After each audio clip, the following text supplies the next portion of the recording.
আসসালামু আলাইকুম। 18 বাংলা গ্রামগঞ্জের খবরে সবাইকে স্বাগত জানাচ্ছি আমি ভাবনা আহমেদ। শুরুতেই বিআরবি কেবল সংবাদ শিরোনাম।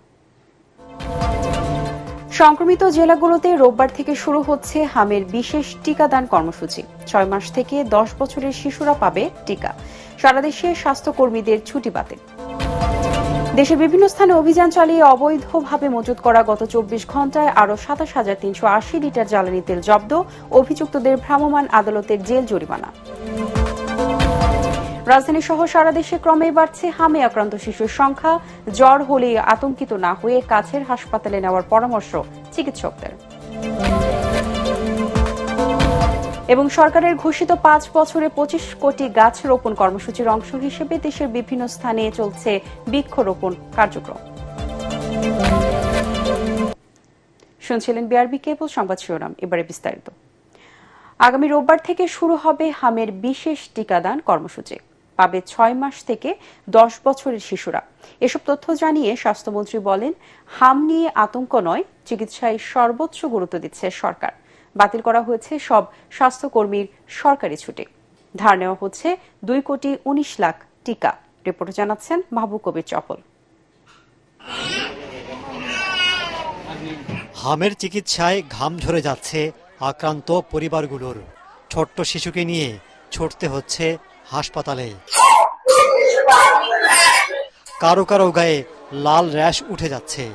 ময়মনসিংহ, কুমিল্লা, রাজশাহী সহ বিভিন্ন জেলায় মারা গেছেন প্রায় অর্ধশত শিশু, যাদের বয়স 9 মাসের কম। এমন পরিস্থিতিতে জরুরি ভিত্তিতে হামের টিকা দেওয়ার সিদ্ধান্ত নিয়েছে সরকার। আমরা মাত্র এক সপ্তাহ আগে 604 কোটি টাকা বরাদ্দ করেছি এই ভ্যাকসিনগুলি কালেক্ট করার জন্য ইউনিসেফের মাধ্যমে। যেহেতু আমাদের সামনে খুব একটা জরুরি সময়, আমাদের বাচ্চারা আক্রান্ত হচ্ছে, সেই কারণে গ্যাবি বলে হ্যাঁ, ওদের কাছে একটা স্টক আছে 21.9 মিলিয়ন ডোজেস অফ মিজেল ভ্যাকসিন। যেই জায়গাগুলি আমাদের সবচেয়ে বেশি এফেক্টেড উপজেলা, ভ্যাকসিন এবং সিরিঞ্জেস আমরা গ্রাম অঞ্চলে পাঠিয়ে দেবো ইনশাল্লাহ। রবিবার সকাল থেকে আমরা নিজেরা বিভিন্ন জায়গায় এটার উদ্বোধনী শুরু করবো ইনশাল্লাহ। হাম রোগ বেড়ে যাবার জন্য আওয়ামী লীগ সরকারের ভ্যাকসিন ব্যবস্থাপনায় অবহেলাকেই দায়ী করছেন স্বাস্থ্যমন্ত্রী।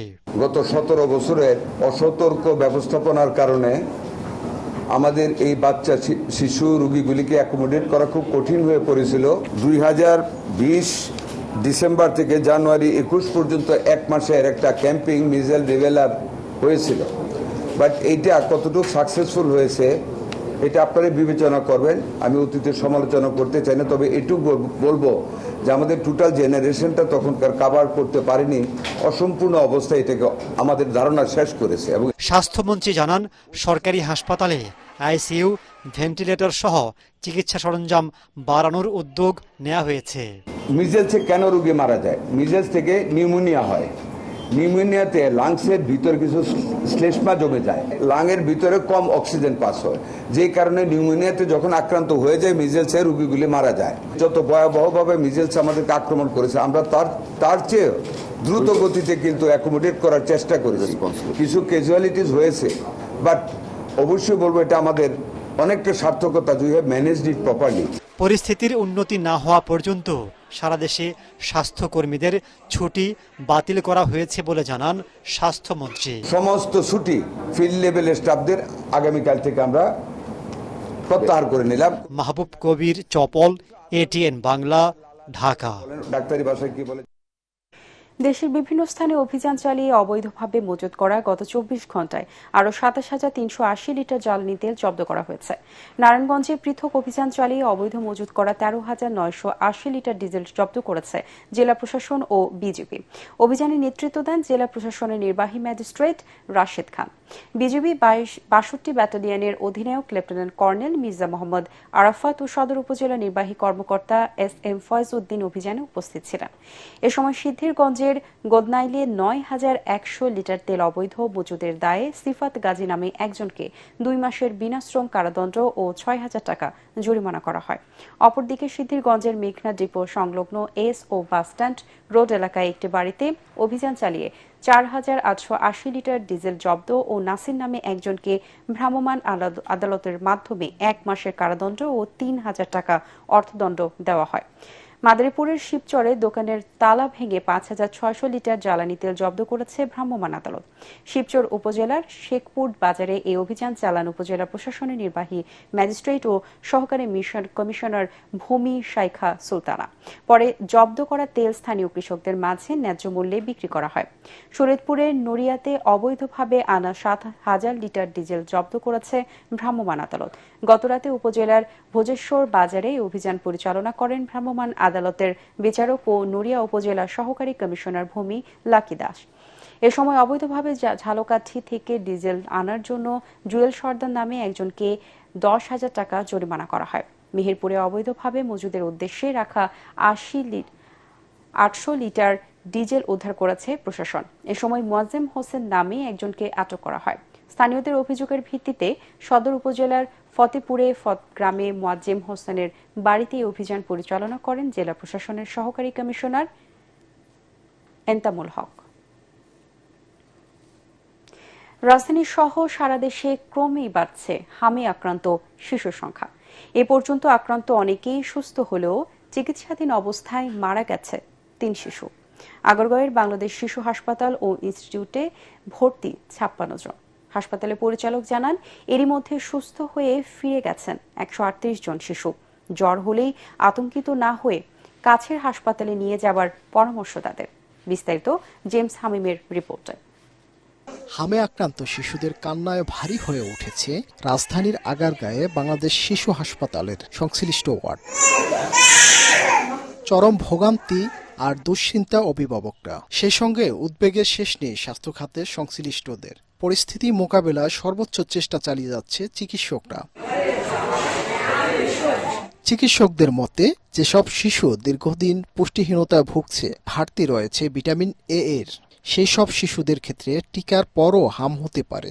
জ্বর হলে আতঙ্কিত না হয়ে হাসপাতালে নিয়ে আসার পরামর্শ তাদের। আমার বাচ্চাদের জ্বর হয়, আমি তাকে ঘর থেকে বের করবো না, কিন্তু জ্বর হতে পারে, হাম হতে পারে বলে আমার কাজ বন্ধ রাখবো তা যাতে না হয়, সতর্ক থাকবো এবং চিকিৎসকের পরামর্শ নেব। এদিকে বিভিন্ন জেলায় হামের সংক্রমণ ছড়িয়ে পড়েছে ব্যাপক হারে। হামের উপসর্গ নিয়ে চট্টগ্রাম চিকিৎসাধীন রয়েছে 55 জন শিশু। এছাড়া একই উপসর্গ নিয়ে রংপুর মেডিকেল কলেজ হাসপাতালে ভর্তি 6 শিশু। গত 6 দিনের থেকে হঠাৎ করে জ্বর আসছে, তারপর জ্বরের সাথে সাথে এই যে র্যাশ হচ্ছে। আমাদের বাসা নরসিংদী ভর্তি ছিলাম সদর হাসপাতালে। 4 দিন ভর্তি ছিলাম।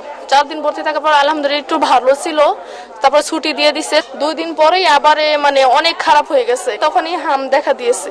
চান রাতে মোয়াখালী সংগ্রামে ব্যাধি হাসপাতাল ওই জায়গায় এসি, সেই জায়গায় কোনো কিছু পরিবর্তন না দেখি পরশু দিন এই জায়গায় আবার চলে আসছি। এই জায়গায় আসি তো 30 তারিখে, এখনো তো কিছু বুঝতেছি না, গায়ে জ্বর আজকে যাই ডোজ ব্যবহার করছি না, গায়ে জ্বর একটু হালকা কমছে। একই সাথে হামের প্রাদুর্ভাব নিয়ন্ত্রণে অভিভাবকদের সতর্ক থাকার পরামর্শ দিয়েছে চিকিৎসকরা। জেমস হামিম, এটিএন বাংলা, ঢাকা। সুন্দরবনকে বনদস্যু মুক্ত করতে সকল পদক্ষেপ নেওয়া হবে।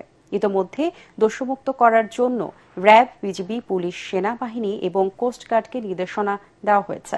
এ ব্যাপারে কোনো ছাড় নেই বলে মন্তব্য করেছেন পরিবেশ, বন ও জলবায়ু পরিবর্তন মন্ত্রণালয়ের প্রতিমন্ত্রী শেখ ফরিদুল ইসলাম। দুপুরে সাতক্ষীরার শ্যামনগর উপজেলার নীলডুমুর এলাকায় মধু সংগ্রহ কর্মসূচির উদ্বোধনকালে তিনি মন্তব্য করেন। পরে তিনি মধু সংগ্রহকারী মোয়ালদের সাথে মতবিনিময় করেন। সংসদ সদস্য গাজী নজরুল ইসলাম, জেলা প্রশাসক আফরোজা আক্তার, পুলিশ সুপার আরিফিন জুয়েল ও জেলা বিএনপির আহ্বায়ক রহমতুল্লাহ পলাশ এ সময় উপস্থিত ছিলেন। চলতি মৌসুমে সুন্দরবন থেকে 1100 কুইন্টাল মধু ও 600 কুইন্টাল মোম সংগ্রহের লক্ষ্যমাত্রা রয়েছে। আগামী 30 এপ্রিল সিলেট থেকে শুরু হচ্ছে নতুন করে স্পোর্টস।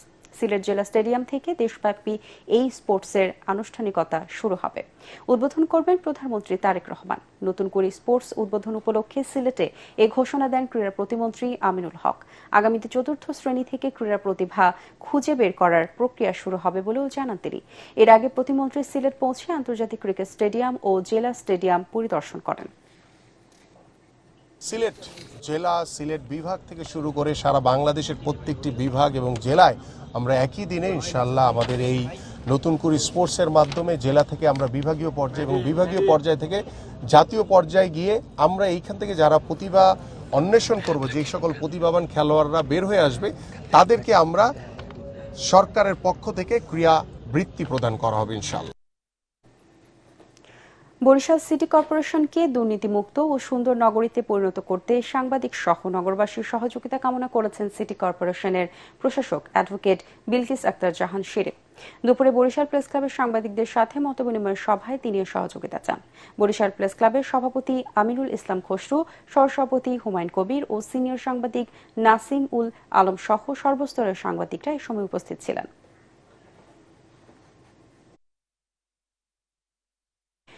রাজবাড়ীর পাংশায় এক তরুণীকে মাইক্রোবাসে তুলে নিয়ে সংঘবদ্ধ ধর্ষণের অভিযোগে বিএনপি নেতার ছেলে সহ 3 জনের বিরুদ্ধে মামলা করেছে ওই তরুণী। বুধবার পাংশা মডেল থানায় 3 জনের বিরুদ্ধে মামলা করার পর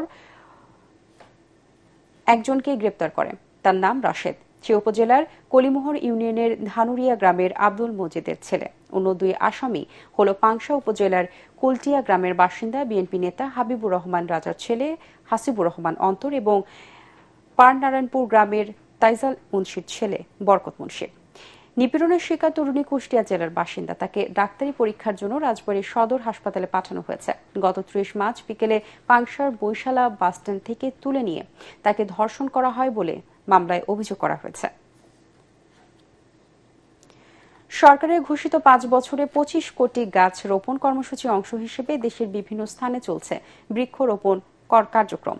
চাঁপাইনবাবগঞ্জ শহরের মডেল মসজিদের সামনে সড়কের পাশে গাছ লাগিয়ে কর্মসূচির উদ্বোধন করেন জেলা পরিষদের প্রশাসক ও সাবেক সংসদ সদস্য হারুনুর রশিদ। এ সময় ফলজ ও বনজ সহ বিভিন্ন প্রজাতির গাছ রোপণ করা হয়। জেলা প্রশাসক আবু সালেহ মোহাম্মদ মুসা জঙ্গি এবং চাঁপাইনবাবগঞ্জ সড়ক ও জনপদ বিভাগের নির্বাহী প্রকৌশলী নাহিনুর রহমান সহ অন্যান্যরা এ সময় উপস্থিত ছিলেন। ঝিনাইদহে 26 কিলোমিটার সড়কে বৃক্ষরোপণ কর্মসূচির উদ্বোধন করা হয়েছে। সকালে শৈলকুপা উপজেলার বসন্তপুর এলাকায় এই কর্মসূচির উদ্বোধন করেন জেলা প্রশাসক আব্দুল্লাহ আল মাসুদ। জেলা প্রশাসনের কর্মকর্তা ছাড়াও সড়ক ও জনপদ বিভাগের কর্মকর্তারা এ সময় উপস্থিত ছিলেন। গাইবান্ধায় পলাশবাড়ী আঞ্চলিক মহাসড়কে বৃক্ষরোপণ কর্মসূচির উদ্বোধন করেন জেলা প্রশাসক মোহাম্মদ মাসুদুর রহমান মোল্লা। সড়ক ও জনপদ অধিদপ্তরের নির্বাহী প্রকৌশলী পিয়াস কুমার সেন ও অতিরিক্ত পুলিশ সুপার বিদ্রোহ কুমার কুণ্ডু এ সময় উপস্থিত ছিলেন।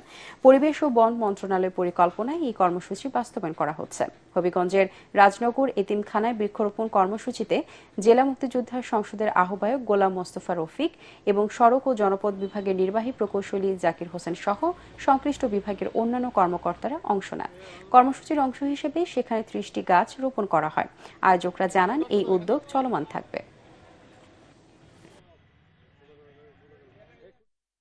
কুড়িগ্রামের এক প্রত্যন্ত চরের যুবক তাইজুল ইসলাম তাজু হাতে লম্বা বোম, টেলিভিশন সাংবাদিকদের মতো ভঙ্গি আর সহজ সরল ভাষায় এলাকার সমস্যা তুলে ধরে সামাজিক মাধ্যমে ঝড় তুলেছেন। জেলার নাগেশ্বরী উপজেলার সরকারপাড়া গ্রামের সিরাজ ও তাহেরা দম্পতির 3 ছেলে 3 মেয়ের মধ্যে সবার বড় তাইজুল ইসলাম তাজু পেশায় রাজমিস্ত্রির সহকারী। জীবিকার তাগিদে কাজ করতেন ঢাকায়। অভাবের সংসার, তাই স্ত্রী তাকে ছেড়ে চলে গেছে। রাজমিস্ত্রির সহকারী হিসেবে কাজ করে অসুস্থ বাবা মা সহ 2 ভাই বোনের লেখাপড়ার খরচ জোগাতেন তাজু। নদী ভাঙ্গনের কবলে ভিটে মাটি হারিয়ে অন্যের জায়গায় এখন বাস করছে তাজুর পরিবার। গত ঈদে বাড়িতে এসে হঠাৎ করে একটি ভিডিও তৈরি করেন জিলাপির সরকারি দাম নিয়ে, আর সেই ভিডিও তাকে এনে দেয় অপ্রত্যাশিত পরিচিতি। এরপর একের পর এক ভিডিওতে তুলে ধরছেন গ্রামের সমস্যা, সম্ভাবনা আর মানুষের কথা। তার সহজ সরল উপস্থাপনা আর আবেগঘন ভাষা ছুঁয়ে যাচ্ছে মানুষের হৃদয়। অনেকে হাসাহাসি করে, আমাকে অনেক ঠান্ডা করে। আমার এত কষ্ট। নতুন সরকার, বাংলাদেশের সকল এমপিকে আমি আবেদন করে বলছি, বাংলাদেশের যত চর অঞ্চল আছে, অসহায় লোক আছে, সবাইকে দেখতে হবে। আমি চাই না আপনারা আমাকে দেখেন। মানুষ খুশি থাকলে আমিও খুশি থাকবো। পাবনা ২১শে বইমেলা উদযাপন পরিষদের আয়োজনে জাগরণের গান ও কবিতা উৎসব অনুষ্ঠিত হয়েছে। মঙ্গলবার সন্ধ্যায় বীর মুক্তিযোদ্ধা রফিকুল ইসলাম বকুল স্বাধীনতা চত্বরের পৌর মিলনায়তনে এর আয়োজন করা হয়। ২১শে বইমেলা উদযাপন পরিষদের সভাপতি কমরেড জাকির হোসেনের সভাপতিত্বে অনুষ্ঠানে সাংস্কৃতিক ব্যক্তিত্ব সুলতান আহমেদ বুড়ো, শিল্পী শফিক আহমেদ ও প্রফেসর আবু দায়েন সহ অন্যান্যরা বক্তব্য রাখেন। অনুষ্ঠানে 10টি সাংস্কৃতিক সংগঠন সম্মিলিত ও একক গান এবং কবিতা পরিবেশন করে।